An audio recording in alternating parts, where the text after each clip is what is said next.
So, guys, my name is Jonas Rosenberg, and I am very honored to say I am a next level coach along with this gentleman who will be speaking today. Bradley is probably one of the most powerful speakers I ever have seen on stage. I got to teach with him last year, and let me restate that. I got to back up in a corner and watch this man go for an hour. If you've ever put down your social media and put down your phones and listen to somebody, I highly, highly suggest you get out a piece of paper and a pen and take lots of notes over the hour. Bradley's going to be talking about one of my favorite subjects, how to get more from your database. I have nothing more to say except for enjoy the next hour, guys. This is one of our next level real estate coaches and one of a dear person to me. This is Bradley Hanson. Bradley, thank you so much for joining us today. Thank you so much. Everything he said was not true. And just so everyone knows, I am feeling a little under the weather. So if I don't have my energy, just give me some grace. I am here, but I have a severe cold. So if I cough or I sneeze, I apologize. Today, I'm excited to spend some time with you guys. I get the privilege and honor of presenting really some really lame, boring business tactics. And I don't know about you guys right now, but as I'm coaching students and talking to other real estate and lenders, everyone needs more leads. And often I am hearing that we're looking for some crazy shiny object that's going to produce this amazing lead flow that we all are desiring. And I think we all have databases that we're not utilizing to our max potential, and we're not focusing on systems and processes that can help us not only get more out of our database, but also retain our database. And so I am a living proof. I just celebrated my 9 year in real estate, which is crazy.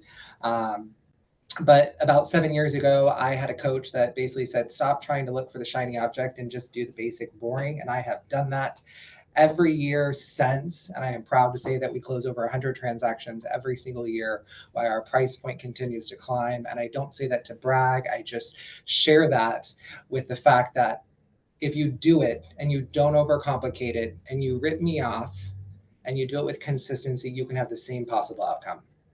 So, really, what I'm hoping to do today is just show you some tools and some systems that I use to basically engage with my database over 75 times a year. And you might think that's incredible, and that's not something you can do. My hope is that you can just either maybe you're doing some of it, maybe you're not doing something, but find one or two things that you could implement in your business as we focus, in October, November, and December on our 2026 business plans of what is something that you can kind of put into motion to help you stay front and forward of your current client database and your sphere of influence. Does anyone have any questions as we get in? No? If you do, just so you guys know, I'm totally open to you interrupting and asking a question, and or you can put it in the chat as Jonas said. Rebecca, are you going to throw the slides up? I don't know if she's still on. I totally can. Just give me a minute. Okay. So again, I think at the end of the day, the most important thing is that we have to commit to having a well-nurtured database, and we have to think of it as a value add. Like, most of us don't see our databases as a cash flowing equity system. And I think when you think about your database, every single one of us has a sphere of influence that are people that either love us, like us, or have transacted with us, and we can get a lot from them. So I think that when you think about equity and you think about your referral based business, the way that you can get about it is just one, having your database in line, right? Like, a lot of us don't have our database in a CRM. Maybe it's on scratch paper, maybe it's in Excel, but most of us don't actually have a database that has names, phone numbers, emails, and of course, addresses, anniversaries, and birth dates. And so what I want you to do is just think, if you have not been good every time you close a file to adding that person into your personal database, that's the first step. I think the second thing is that you have to remember that when you're reaching out to your database, stop feeling salesy and start thinking about your whole job is to provide them with value. And I think sometimes we don't see ourselves as wealth managers through real estate. And we wait for people to raise their hand for us to provide them with value instead of getting to them before some of these big tech companies do it, right? Like if you don't provide your client with a home valuation every year, well, Redfin's going to do it for you, right? And so you've got to have some system. So Rebecca, can you go to like the 4th slide, I think it is? One more for me. Thank you. So what I want to do is just kind of take everything that I do with my database on a month by month basis. And so what I'm going to do is I'm going to break things down by monthly, by quarterly, and by yearly. And some of these things, again, these are not bright, shiny fixtures or things that I'm doing. These are just really boring and basic. But if you do them with disciplines and you do them consistently, you will generate the conversations. And I don't know about you guys, but real estate is a contact sport. You have to engage with people to find the opportunity to create connection and conversation. So the first thing that I do is every single month, I write a letter of the heart. It is not new, it is not shiny, but if you are new here, a letter of the heart is basically a letter that you are writing from the heart about either a pain, a celebration, or something exciting that's going on in your life that is outside of the business. There are times where you can tie in some business, but it's really supposed to be personal. You know, in the past, I've celebrated milestones like what it looks like to be in real estate for 9 years and focusing where I came from and where I am today and the blessings that I've been able to put forward into my community and into my team and into my family, sharing, you know, struggles about adopting a baby. Like it could be marriage, it could be anything that you feel that somebody in your circle is going to connect with. The success of the letter of the heart is giving them an opportunity to engage with you. It goes to their mailbox. I know there are some, individuals that do email or they do a video. I think a letter is the true basic fundamental to get to a door. When you're receiving it, you know that it was intended to be received by you, and it just has a different charm to it. But I think it needs to be genuine, right? You need to really go personal. And I think, when I challenge my team to do this exercise, you got to go deeper. When you think you go deep, go twice as deep. Share the pain, share the realness, take the suit jacket off. Don't be a real estate agent or a lender. Be a human. If you're struggling with your kids and you don't know how to parent them on something, write about it. If you had your best year ever, scream about it. But I think at the end of the day, it needs to be personal. And it needs to be something that, is going to connect with your audience. The other thing that I do is I provide housing updates to my clients and my sphere about what's happening in an area, right? So I work the Seattle market. So I go 30,000 feet at the Seattle market. I go over interest rates. I go over median sales price. I go over what levels of inventory are based on the price points, what I see happening in the next month. Every month, I touch them by email with a housing update. Every single person that has transacted with me and or is in my relationship database receives a home valuation on their property. It is automated. I have a blessing through my actual website where it is easy for us to do that. Some of us don't have integrated home valuations into our actual broker sites or, lender sites, whatever that matters. Use HomeBot, right? There are tons and tons of automated home valuations that you can partner with where you can provide a 30,000 home or 30,000 foot home valuation. I told this a couple months ago, and I say it often to some of the agents that challenge me in the regard of like, every month is too much. If they don't want the information, they will tell you. And if you don't tell them, somebody else will tell them. I also think if you don't agree with the valuation, the exercise is not about you being accurate on the number that you're giving them. The goal is that you get them to see it, engage with it, and then they reach out to you to have a conversation. Some of my favorite ones, and I'll be honest, there's a senior client that I have. She bought a home and the valuation is wrong every single month. And every single month she asks me to update it.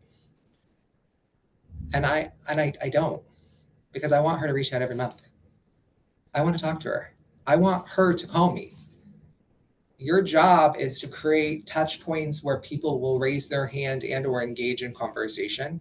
I let her know that's out of my control, and that, obviously it's just to give her a 30,000 foot view of what's happening with the neighbors and, all that stuff. So if you feel secure enough to slide yourself to the end of the bed and be able to stand up and sit in that wheelchair, I said, I don't know why you would let them stop you from Rebecca, doing that. can you mute that all, please? I think we got it. Thank you. So anyway, I think that you just have to do it. It's a rep. It's got to go out every month. They are checking it. I think more than ever, your clients are checking home valuations.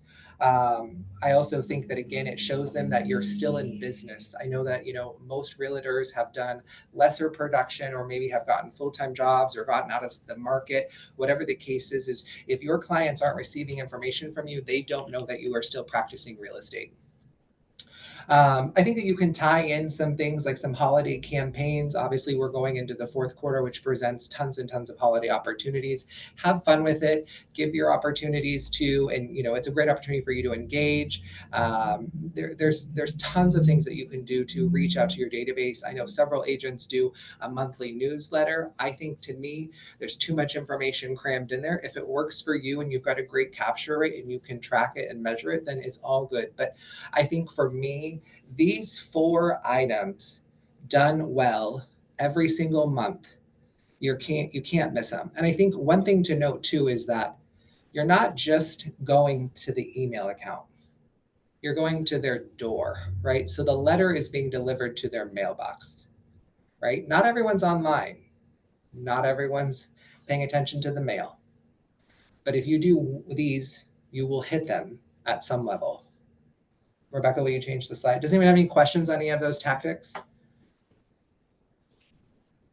No? Is there anything in the chat, Jonas? Not yet. Okay, cool.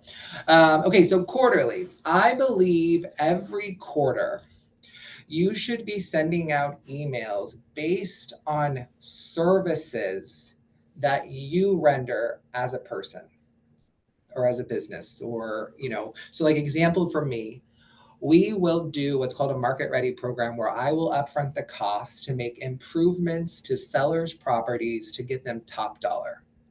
And so that is a service that I offer, right?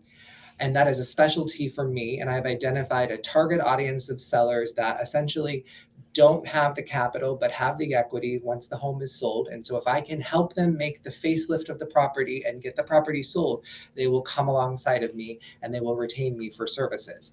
And so if that's a specialty service that I offer, I need to get that to my database, and that includes my past clients and my sphere, because one, they know people that maybe need a facelift, right, on their property, and or they're a buyer that's not going to be a seller and they need to move for whatever reason. And so I think when you focus on a service, and again, this could be a loan program that you specialize in, right? Like a lot of people are looking for bank statement loans, or, something that's out of the box. If you specialize in something, don't package everything you do. Focus on one thing.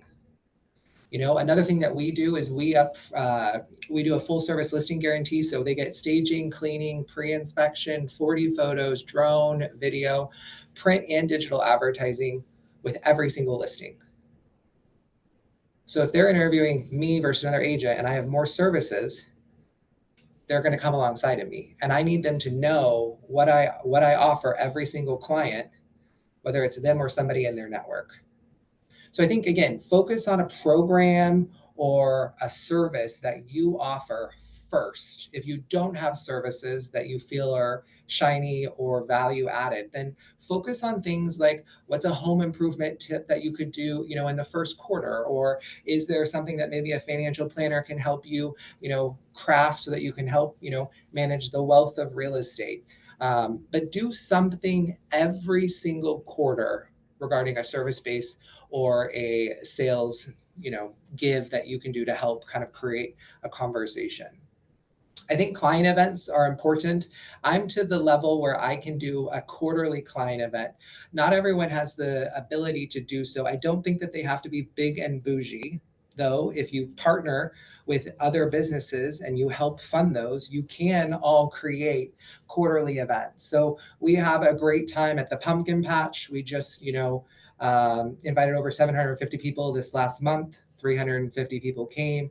That's a 50%. I'm happy, right?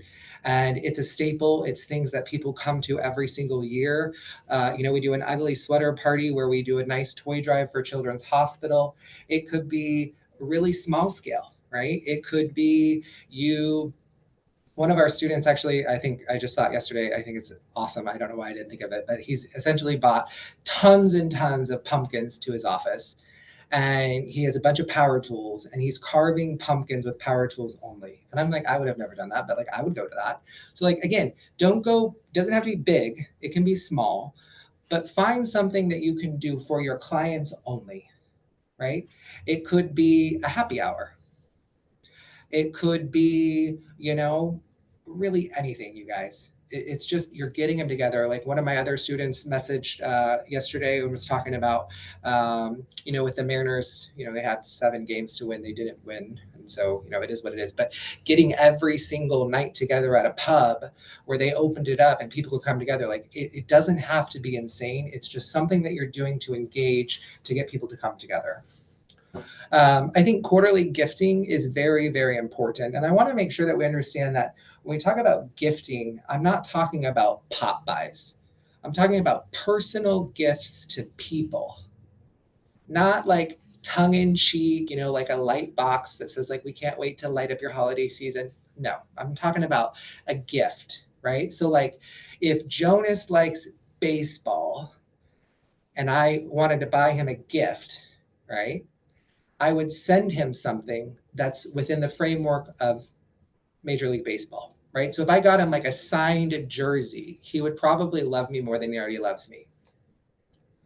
But you got a gift for your clients or for your VIPs or for your business people every single quarter. So what I do is I have a top 50 VIP list.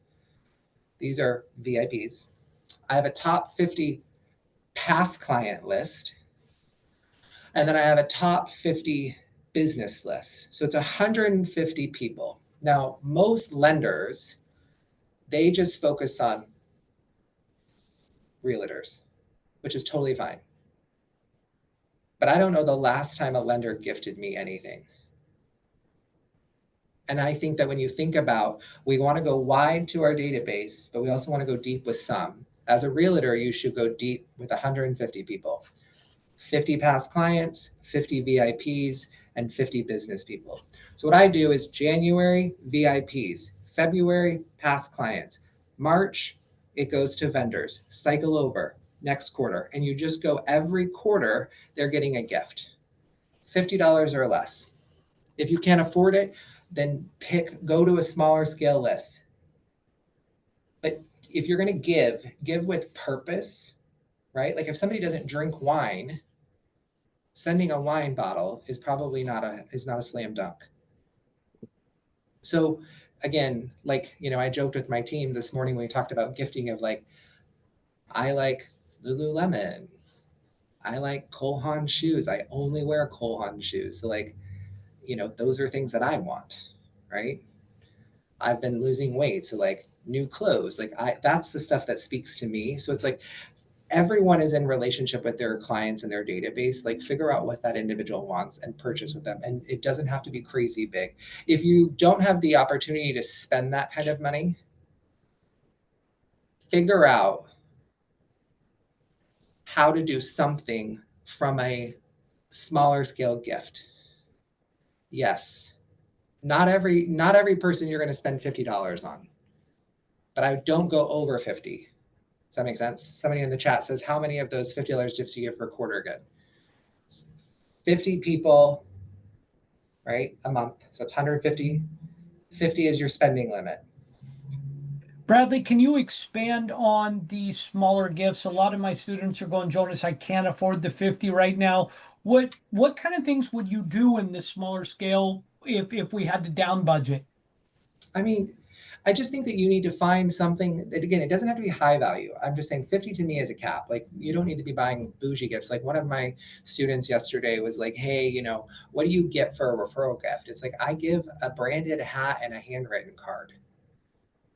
Right. But like, if somebody loves to golf and you don't have $50, write a handwritten note with some golf tees.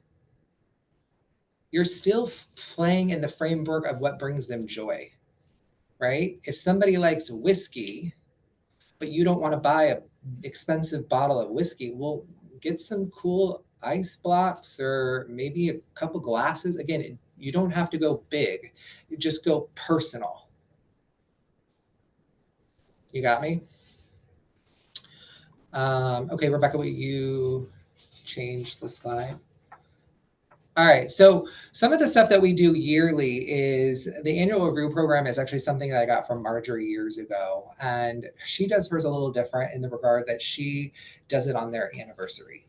I like to do it in January. And the reason I like to do it in January is because I really want to get as many conversations started before my spring market. So in Seattle, the spring market is February, March, and April. And so if I can get in relationship and get the conversations going with my database, I can get some fruit, right? So the annual review program, some people just go straight to the mailbox. It's essentially a letter letting them know that you would like to discuss their real estate portfolio.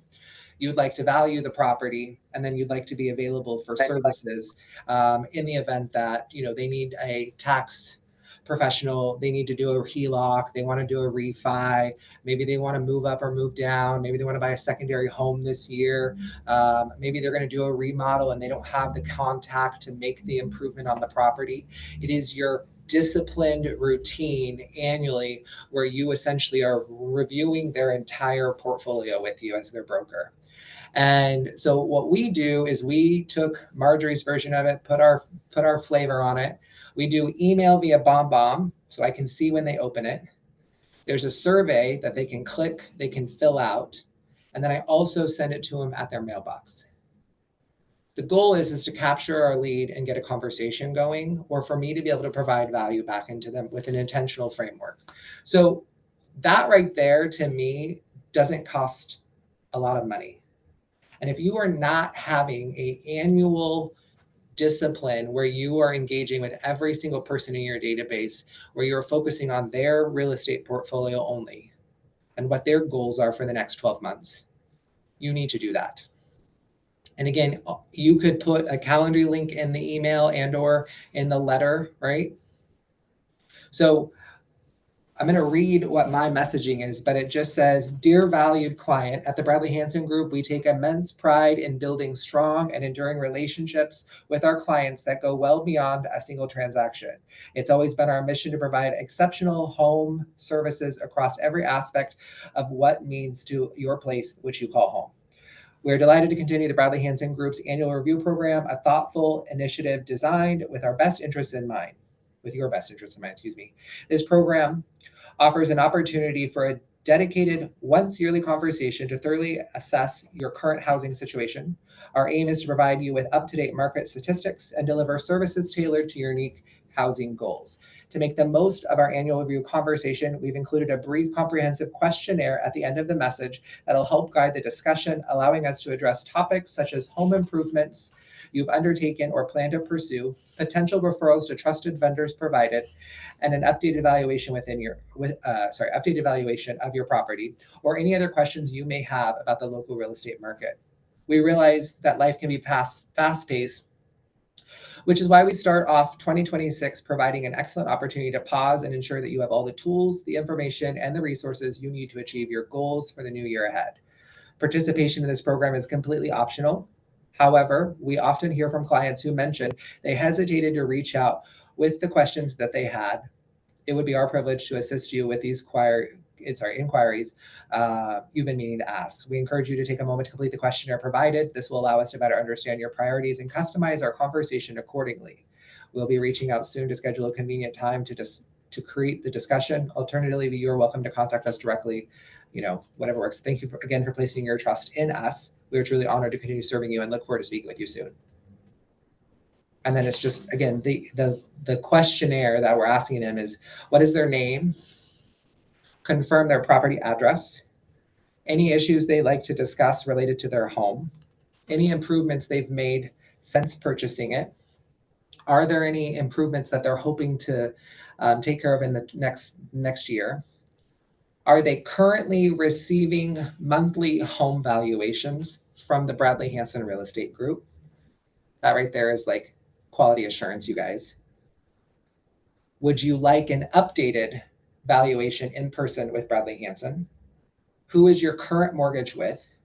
What is your current interest rate? Would you be interested in a cash out refinance or home equity line of credit? Do you need a recommendation for a new insurance agent? Do you need a recommendation for a CPA? Do you need a recommendation for a wealth manager? Do you need a recommendation for any contractors? Do you need a recommendation for a mortgage lender? Do you have any questions pertaining to the real estate market? Do you plan on buying or selling real estate within the next 12 months? That's it. Any questions on that? So is that composed in letter form? Yes. So we do it in an email, and then we also send it, USPS, which is like an actual cover letter, and then we reference that they got an email so they can click the link that way. Who do you send it to? Is it just past clients or is it to new leads? Or Well, it's for sure every past client you've had, right? Because it's your job as a real estate person to help them build, protect, and transfer the wealth that they have within real estate. So every single past client for sure. I think you should start with your past clients, and when you're 100% at that, then maybe go to the next batch would be your VIPs and or maybe people within your circle of influence. Any other questions on that? Would you be willing to share that with us, like the form that you send out? Yeah, of course. If you are a next level student, it's actually on the website as attachments, but Rebecca can definitely send that out as well, or you can email me directly. Thank you. You're welcome. The next thing is this really boring, basic birthday club. So we just have these really boring, I've had these same cards for 7 years. We just buy them. They are blank inside so that you can write a personal message. And then if they live within 5 miles of my office, which is also where my home is located, they get a voucher for 2 free cupcakes, which is redeemable, or I pay as it's redeemed, with the actual small business in town. If they live outside of a 5-mile radius, they just get a Starbucks gift card. Every single birthday in every single house gets a handwritten birthday card with cupcake vouchers. Again, you're only paying when it's redeemed. Every person in the house gets a birthday card. If you don't want to do branded birthday cards and you want to do, just stationery, no big deal. The thing is, it's a contact and you're touching your database and you're acknowledging the person that has acknowledged you and given you the opportunity to serve them. If you don't want to do cupcakes, you could do tastings. Everyone is different. Like, I believe do things that bring you joy, right? If you, love wine and you've got a friend that owns a winery, 50% off a tasting if they go support that local business, right? It could be a coupon instead of a freebie, right? They could go to a Mexican restaurant down the street that you love and say, you know what, go get this food. There's 25% off, one free entree, whatever the case may be, but try to give something. If they are a VIP, get them something nicer. But I think every single person should get at least a handwritten birthday card. House anniversary. So I think a lot of us just celebrate the good old 1-year anniversary. Your clients are your biggest tool in your toolbox. And if you don't celebrate them every single year, they're going to forget that you're in business and they are not going to be thinking of you because you're not thinking of them. So I think also life happens, right? And in real estate, we help people when they go through the seasons of life. This year specifically, last year specifically, my number one client right now is somebody over the age of 55 that is trying to right size. Right? They're trying to right size for their current goals. But most of our other clients are going through deaths, divorces, or job relocations. We've got to be in relationship with our database. And this is just a very simple tool where, again, their first year, you do something nice. Every year after that, you send them a card, you send them a market analysis. You can do it by email, or you then call them and celebrate the anniversary. It's the same thing with the birthday, right? Like send the gift, but then call. Again, nothing crazy, just basic cards. You write a very, very thoughtful message. I think when we focus on card writing, it's a skill set. But if you do it right, you will win your clients for life. And I think, again, most of us just celebrate the first year and we forget. Celebrate every year. Any questions on that? Or anyone have any other tactics to maybe throw in there? I know you guys, this is really boring stuff, but it's like, it's the basics that you need. Any one of us that is crushing it is just doing boring, basic shit. Actually, it's very good. I appreciate that. And it's kind of old school as well. This is No, what I was taught when I got into real estate. So it's very, very good. Why'd you stop? Because I've been going from broker to broker to broker. Then I went back to school, just graduated, and now I'm going back into the game. Yeah. Well, the boring basic stuff works.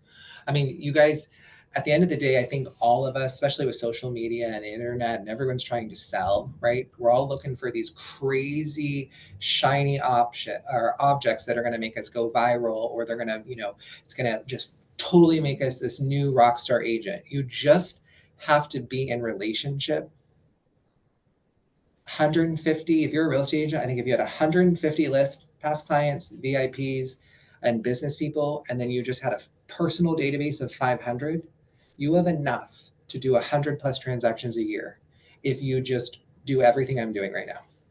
And of course, just give a really good client experience, right? Like every single time, every single month. And one thing I'll say is, like, sometimes I get the question of like, well, Brad, you have this incredible team of 12, like you have people that can do this stuff for you. You don't have to do it all.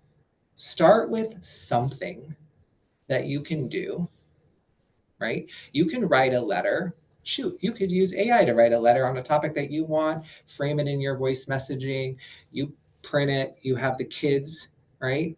Lick, stick, and stuff, and you give them $5. Nothing wrong with that. Maybe you've got a family member in town that wants to make a couple extra bucks a month because times are tough. Hey, can you do some personal gifting for these clients? You give them a list of 5 gifts per client, you give them a budget, and they can go package it and buy it and do it for you. Like, it doesn't have to be overly complicated, excuse me. Any other questions before we move on? No? Rebecca, will you change the slide? So one of my biggest things is, I'll be honest with you, Zoom is always hard for me because I can't see everyone, and I'm an energy. I like to feel, I'm touchy, I'm kind of emotional. Don't tell Jim that, but I'm emotional. And so at the end of the day, my secret is being face-to-face. And I think a lot of us right now are pretending that we're really busy in our business, and we're deal doctoring, or we're trying to find inventory, but we all have time to get face to face. And my biggest tool is, I would rather see 20 people face to face than make 100 phone calls a day, or a week, excuse me. But a lot of us just don't want to get face to face with people. Your job is to use email, mail, and the phone to get face to face. You cannot close a sale if you are not face to face. You cannot really get trust if you don't get face-to-face. So if you have a week, you have, well, most of us are eating 3 times a day, right? Find a way to have a coffee appointment with a VIP, a lunch with a past client, and maybe a happy hour with a business person when they get off from work. 3 times a week. One VIP from the 150 list, right? 50 VIPs, 50 past clients, 50 vendors, right? And again, you can mix it up, but one person from the list you're having a coffee appointment with, one person you're having a lunch with, and one person you're going to a happy hour. And you do that every single week with repetition, and you're getting face-to-face. You build deeper relationships when you are face-to-face. I would do this every day if I had the time. Now, I don't have the time, but most of you do have the time. If you want to generate leads, or you want to create a connection that leads to a conversation that then gets you a lead, you have to be in front of people. And I mentioned earlier, it's a contact sport, but we really, really need to be engaging with our database. Not an online database, not internet leads, not chasing expireds, people that already know us, like us, and trust us. So like, I'm pushing myself right now with business people. So like I had lunch with the superintendent of a school district this week. Kind of scary, but I did it. And I asked if I could go speak at every one of the buildings. Every one of the buildings employs plenty of people that live within my community. It was an incredible opportunity, right? So it's like, I'm doing things because I'm already in the system. But if you're not even meeting with somebody that you, like your painter, when's the last time you took your painter out for a beer and thanked him for making your listings look fantastic? When's the last time your financial planner took you out to lunch? Most lenders are calling right now because they want to go to coffee. I don't want to go to coffee. I want to go to lunch. Like I need to eat before I've got 5 listing appointments, or showings, whatever the case may be. But like, take the opportunity to get face-to-face with people. I also think like you got to put yourself in the right rooms. So like my team thinks I'm crazy, and I am, but like I go into a Starbucks every single morning, well-dressed in a company vehicle at the same time. As soon as the door opens, everyone says, "Good morning, Brad." There are usually 15 people in the lobby having their morning discussions, drinking their coffee. Those Starbucks employees have helped people in the community identify that, oh, that's the guy that does real estate. The company car, the well-dressed, comes in at the same time, office across the street, tip really well, super polite, engaged. So I can get a good amount of face-to-face by just going out and not going through the drive-through. So a little pro tip, I actually go through 3 coffee stands a week. I've got one across this way, I've got one here, and I've got one in Black Diamond. I go in every single time. It would be easy to go through the drive-through, but I want to be seen. I want people to know who I am, personally and professionally. I want my database to remember that I'm still in business. I want my vendors to know that I care about them and that they literally make me look perfect. So again, don't overcomplicate. I think sometimes we don't know, who do we go to or who do we call? Call your vendors. You've done such a great job this year. I'm doing this right now. We're about 100 listings this year. Hey, you've kicked ass for me. I'd like to get a beer with you. I know you're busy. Can you just give me 20 minutes of your time? They don't want to stay out till midnight. They just celebrate them. A little bit of honor. Hey, I just want to say thanks. You make me look good. We love, I don't know why I'm holding the phone, right? Because we're face to face, but give some honor.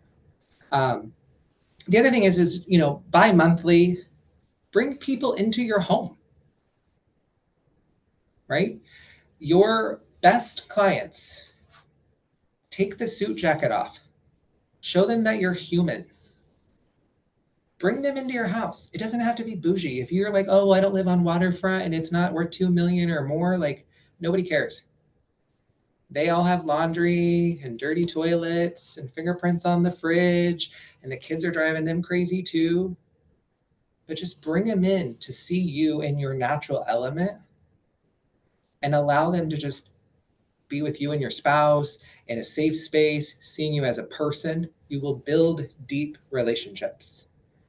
The best part is if you can do that with clients. So like I try to do this, but instead of it being one couple, I try to do it with two so that I can get 6 people. Because my thing is being with 6 people or more 3 times a week, 6 to 10. So if the Andersons referred me the Melvins, and those transactions have closed, but those 4 individuals are tight and they have trusted me, getting those 2 people to come to my house with their kids, even though I don't have kids, and I host them for a beautiful dinner and say, you bring the design, you bring the wine, and you bring the dessert, I'll carry the meal. And you have dinner for an hour and a half, 2 hours. It was the best expense you could make. And again, I think we all get in the way of like, it's got to be perfect. Just be you. Like, just lower the bar and invite people in to see you as a human, and you will find the success. Any questions on that? Anyone doing that? Anyone afraid to do that? Like, can you just be vulnerable for a second? Jackie, why are you afraid to do that? Because you shook your head. Well, I think for me right now is just like transition in life. So like opening up my home and stuff like that right now is just not for me at this moment. What's the worst thing that could happen? We all know that I'm going through a separation and I don't really want to share. You don't think people in your database have gone through the same shit? Oh, I'm sure they probably have. You Definitely. don't think that they could be really understanding and appreciative, and maybe just like, maybe you're really longing for a connection, but you're afraid to do it because you think people are judging you because you're going through a storm that most people have already been through or thought about going through? Yeah, definitely. Like, that's the thing. Like, it's like the letter of the heart. The more real and authentic you can be to your clients, they will give you more. Just be you. They don't care what you wear, what you look like, as long as you take great care of their people and you love hard. And if you love hard and you invite them in, right? And it's not going to be everyone. Like, you got to find the people that you like click with, right? That you have commonality for. Like, not everyone is going to be someone like, like I gave Jonas and Jacek a hard time because they went to the Mariners game and took a photo, and I live in Seattle. And I was like, oh, thanks for thinking of me. Like, but they probably thought, oh, Brad would never go. And I think that we think about that in our database. Oh, they're not going to want to come over. You miss 100% of the shots that you don't take. And I think at the end of the day, when you really look at your database and you focus on your list, right? You know the people that you want to connect with. And if you loved serving them, you're going to love serving their friends. And they all have a choice to refer. So I just challenge you to really think differently on it, bringing people into your home. And if your home is something that like you don't really feel, then go do it elsewhere. Go do it at a nice restaurant, and bring your clients, but you need to be eating with them face to face. Cool. I have a question. I have a question for you. Yeah, let's hear it. So I have 2 separate buyers that are moving in their houses in the area in the town that I live in. So I was going to post them as well as some of my past clients. And then now we're getting into their homes. Their homes aren't quite finished. They want to postpone that. I was thinking of like mid-November. Now we're getting the holidays. What are you thinking about just postpone to January and just getting a hard date in January and doing it? Why don't you just do it? Do it now or do it in January? Do it now. Just do it. I think you guys, like, I coached on this week, but like the next 45 days is such a blessing to any one of us in this industry. We slow down. Our job is to be so visible. Like if you're not on a Zoom or in an office or in a home, you need to be finding somebody to be in front of. Like every charity event you can do, anything you can do to volunteer. Like my students right now are being challenged. They have to be at the door of a past client and they have to see a past client face to face between the end of the year. Every one of them. Like you've got to go to their door. So like most of us do these little cheesy pop buys, right? I made the light thing where it's like and lenders are known for this, right? They just make these little cheesy gifts and they send them to the broker. Like go to their door. Like they need to see you on the Ring camera with the cheesy gift that you're popping by. A pop by means that you literally go by the house. But like get face to face. We have the time. All of you should be getting face to face with your database or set up the systems that we just talked about today. But at the end of the day, you've got this incredible opportunity to do lots of small groups of 6 to 10 people making cupcakes. Go volunteer at the Ronald McDonald House. Go help package food at the food bank. Like when I say like do a client event, there's nothing wrong with saying, hey, I'm going to do a nice tree with a bunch of people that need gifts, right? We can call them, foster kids that might need gifts. I'm going to take on 10 as a company, but there's still 20 additional families needing some support. And you blast it to your entire database. Does anyone come alongside of me and would like to sponsor a family? There are so many things that we can do that don't cost a lot of money with what we already have. And everything today I'm teaching you is, besides the gifting, right, is relatively very affordable, and it is you and them. So again, you're not going to be able to do everything. I think if you could implement a couple of tactics and do it consistently over and over again, you will get the result that you're looking for. I am a proof of that. I want to open it up. We've got about 10 minutes left. Does anyone have questions on anything? I'm an open book. I also will be obviously at the event this next week. I like red wine. So if anyone wants to have a glass of wine and talk shop, I am open book. But what are some questions? Anything you'd like me to further expand on or repeat? Bradley, I've gotten 6 texts from people on this screen about Jessica and I not including you in the Mariners. So you have 2 tickets waiting for you next year, and I want to publicly apologize. Oh my gosh, you don't have to apologize. I'm just giving you shit. But we're going to need 3 because you guys have to go with me. You absolutely will. So Bradley, the big thing that my students keep asking it, and I see it as an excuse. I see it as an excuse, Bradley. But if you were to look at a newer realtor and say, this is where I want to get started, this is step 1, what would you tell them as step 1 would be? I think that you've got to build the list, right? So like you have to, and I know some people are like, well, he said 50. Whatever your number is, if it's 20 VIPs, and when I say a VIP, that's like, again, it's very important person, right? But it's people that you would invite to your gender reveal. These are your ride or dies. These are people you're going to renew your 10-year, 20-year, 30-year wedding. These are your people. These are people who will be alongside of you no matter what. Past clients are the top 20, 50, whatever you got, people that like are the best referrers, that show up to all your stuff, that like, again, have been alongside of you. And then your business people are the people that are in business with you. They help you serve your clients at a high level. Build those lists. I didn't get into it and I apologize, but like, I don't have a sample of it right here, but I take 12, right? So I got my 50, I take 12 and I color coordinate it every week. You do the same thing with your database, but just build your lists so that you can work through it, right? Same thing when you go to like, okay, I need to do a lunch. I'm going to go to a VIP lunch this week. Okay, who do I want to grab? But if you don't have the list, right? Or the database in motion, you can't do it. I think outside of that, cards, big impact. Heather, are you on here still? Heather Stewart, I'm here. tell your story that you shared on yesterday's coaching call. And then Bradley, after Heather's done, I got one question in the chat screen for you, my friend.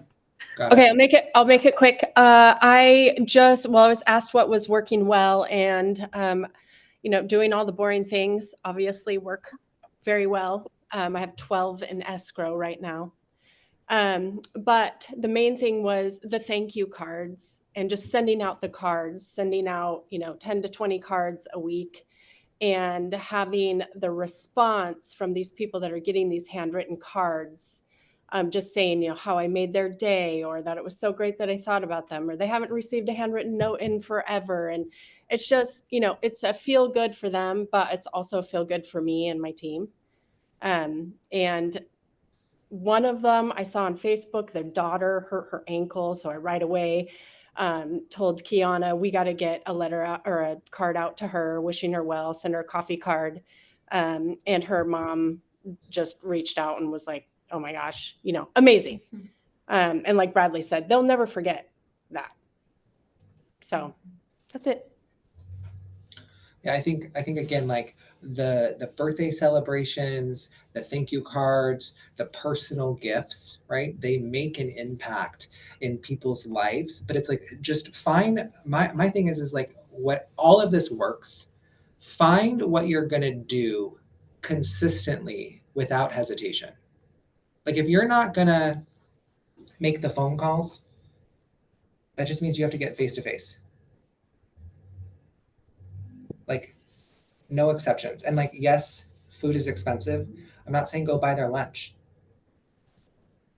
Bradley, Aaron wants to know, how do you recommend increasing our database when we have only a few transactions? You got to know more people. So if you're not adding 2 new people to your relationships with you every week, you got to do it.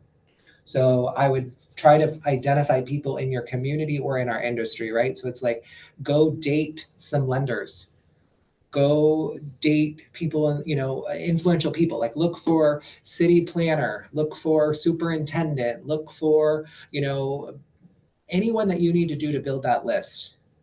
Especially if you don't have the business list, you got to go after them.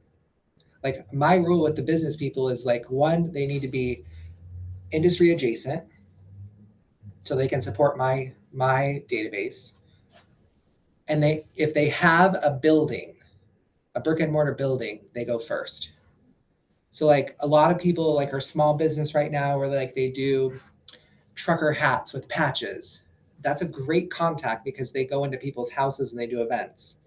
But they are not on my business list because I want people that have to sell. They have to pay a mortgage and they have to pay a commercial lease, most likely, or they have the second building, right? They have to show up in their business. They can't choose to sell real estate or serve their clients. They have to be in business every single day. But get out and meet people. I think a lot of us, like from the pandemic, just keep trying to work from home. Like, go to an office, get well dressed. Like you don't have to wear a 3-piece suit every day, but like get dressed, put a heel on, put a little sport coat on, dress up for the job that pays you a ton of money. What other questions? Guys, we're honored to have him for a couple more minutes. Does anybody have any questions for Bradley? Or is anyone what's the one thing? I have a couple people talk about like the one thing that they're gonna commit to doing by the end of the year. I'm going to try to commit to do as much as I can. How 'Cause I about think one they're, thing? I'm sorry, One thing, commit to one thing. emailing and sending cards. Okay, so you don't want to get face to face. I heard Oh, you. I do. I do. While you're talking, I just set up an appointment. I love that. I love that. Can you talk a little bit more about what goes in the thank you notes? I've done a lot of cards in the past, but what is your take? And I know Heather mentioned a card, but what are you guys putting in it? Every single time you meet with somebody face to face, you write a handwritten note. So like example, I just met with the superintendent. I wrote her a note. Ginger, I wanted to thank you again for taking time away from the students to meet with me. I really appreciate everything you're doing to turn around our district. It's awesome being in service with you as a Rotarian. I can't wait to see what the next, year brings for you and you accomplishing, because she's working on an action plan within the school system, right? Let me know if I can support you. Appreciate you, XO Brad. Like, I'm thanking for them pulling themselves away from their businesses or whatever the case may be. And I'm just writing honor. Like it could be something like so simple, but it's you're acknowledging the gesture that somebody did for you, or you know, it can be anything. I think we overcomplicate it. Like Heather, she killed it. She saw somebody online have something that hurt them, was right to it, and she didn't do it for business. She did it because she's a really good person and she actually cares about her clients. But it's like anything you can do, like you meet with a new buyer Do at your you office. hand the card to them or do you mail it to them? How do you You mail it. when- You mail Okay, it. okay, all right. Yeah, because you should have a intake form when you meet with a client in office or on Zoom, right? If you do Zoom, you mail it before, or you fill it out yourself, or you have an assistant fill it out, right? Or they do it here in your office and then you have it. And when they leave, you write them a handwritten card. So where do you get a very good, simple intake form from? Well, if you're a student at Next Level, they are readily available. Otherwise, I mean, I have them. You can email them for them. Are you coming to the event? Where is the event and when is it? The first thing in the chat box is the link. It's in Scottsdale. It's Tuesday and Wednesday. We do twice a year. So I think the next one is in May. Rebecca, does that sound right? Yeah, we don't have dates for that one yet, but we'll probably send them out pretty quickly after this one. Who invited you to Mr. this, King. Mr. King? Okay, Yes. well, Mr. King can get you an intake form, but you should have one for both buyer and listing. And that gives you the ability to capture the information you need to do your best work. But I think anytime you meet somebody face to face, you send a card. I agree. Thank you. Bradley, thanks for this. It's been great. Thanks to Jasek for inviting me. I left my office meeting early to join here late. And every minute I've heard has been valuable. So is there a way to get can I watch this again, take better notes, or? Sure, Jasek will have the recording. Rebecca sends them out every time of the masterminds as soon as we're done. Thank you. Yeah, and Stan, just so you know, Jasek also already has the slides from a previous one, so he can get you the slides too. But I invite all of you, if you have a direct question, you can email, you can call. Otherwise, Rebecca and anyone with Next Level can help out. Of So course, guys, we want to thank you so much for attending. We want to respect Bradley. It is 12 o'clock. Our next mastermind is always the third Thursday of the month. The holidays are not going to interrupt that this year. So third Thursday of the month, your loan officer can always get you the information, and we will have the recording sent out. For those of you that we're going to see at the 10X event, we all look forward to seeing you next week.